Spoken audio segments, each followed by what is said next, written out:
প্রথম match always শক্ত match যে কোনো টুর্নামেন্টের। আর এতদিন পরে ফুটবল খেলছি, এতদিন পর একটা ম্যাচ হচ্ছে। ফুটবলটা যে ভারতবর্ষে বল গড়ালো, এটাই হচ্ছে আজকের আনন্দের দিন। মোহনবাগান জিতেছে আনন্দ, কিন্তু সবচেয়ে বড় আনন্দ আমি বলবো যে আজকে বলটা গড়ালো এতদিন পর, যেটা নিয়ে এত দিন ধরে হচ্ছিল যে ফুটবল হবে কি হবে না, সেইটা যে ফুটবল শুরু হলো। তার জন্য যারা যারা জড়িত সবাইকে আমি ধন্যবাদ জানাবো যে ফুটবলটা শুরু করার জন্য। এবং আশা করি আইএসএল এবারে খুব ভালোভাবে হবে এবং মোহনবাগান ডেফিনেটলি চ্যাম্পিয়ন হবে। ভারতীয় ফুটবল খেলা অক্সিজেন পেল। ফুটবল যখন শুরু হলো তখন তো অক্সিজেন পেলো, যেটা নিয়ে এতদিন ধরে চলছিল। তবে এটা তো সবাই স্টেপিং স্টোন। আমার মনে হয় যে পরের যে টেন্ডারটা আসবে, যেটা কামিং 15 বছর বা 20 বছরের জন্য হবে, that is the most important. কারণ এইটা তো একটা লেগে, আমাদের স্পন্সার নেই, আমরা সেখানে স্পন্সার প্রচণ্ড সমস্যার মধ্যে। তার মধ্যে আমি মুখ্যমন্ত্রীকে ধন্যবাদ জানাবো যে যেভাবে তিনি এগিয়ে এসে আমাদের এই ইনফ্রাস্ট্রাকচার দিলেন নিখরচায়, তার জন্য তাকে ধন্যবাদ জানাবো। এবং সেটা আমাদের খানিকটা শ্বাস প্রশ্বাস। আপনারা জানেন মোহনবাগান একমাত্র ক্লাব যারা কিন্তু প্লেয়ারদের 1 টাকাও কাটেনি।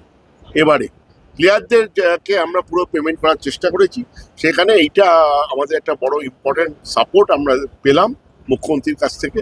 তো সেই জন্য আমার না, ডেফিনেটলি আজকে মোহনবাগান খুব ভালো খেলেছে এবং যেটা সব থেকে ইম্পর্টেন্ট হচ্ছে প্লেয়াররা প্রচন্ড ফাস্ট খেলেছে এবং এই আজকে ডেফিনেটলি যেটা দেবাশিস দাও বললো, ফার্স্ট ম্যাচ জেতাটা অলওয়েজ ইম্পর্টেন্ট এবং অনেকদিন পরে ফুটবলে পা দিল। প্র্যাকটিস ম্যাচ খেলা আর কম্পিটিটিভ ফুটবল খেলা তো এক নয়। সো তাই জন্য আমরা আশাবাদী যে এবছর চ্যাম্পিয়ন আমরাই হব এবং যেভাবে টিম খেলছে এবং যে পোটেনশিয়াল আছে টিমটার, আমরা আশাবাদী। দিদি ভালো, অনেক রোগা হয়েছে আর প্রচণ্ড খাটাখাটনি করে খেলছে। এবং আজকে সব থেকে ইম্পর্টেন্ট কথা হচ্ছে আমাদের কর্নারগুলোর বল অ্যাটলিস্ট উঠে মাথায় হেডের কাছে গেছে, অন্য সময় গড়িয়ে যায়, এবছর অন্তত উঠতে না, পেরেছে। মোহনবাগান আজকে প্রথম ম্যাচটা জেতাটা ইজ ভেরি ইম্পর্টেন্ট ছিল, খুব ভালো সেই খেলেছে। জন্য জেতাটা। তবে এক goal is always a risky, সেটা লাস্ট মোমেন্ট অব্দি সেই জন্য একটু চাপে ছিল। একটা আইএসএল টিম কেরালা যে কোনো সময় গোল শোধ দিতে পারতো, কিন্তু ভাগ্য আমাদের ভালো।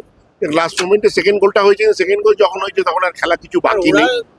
ওদের মানে এটাই ছিল যে কাউন্টার অ্যাটাকে ফুটবল খেলবে, নিচে নেমে এসে কোনো চান্স পেলে উঠবে। সো সেটাকে আটকে আমরা সেকেন্ড হাফটা একটু চাপের হয়েছে, বাট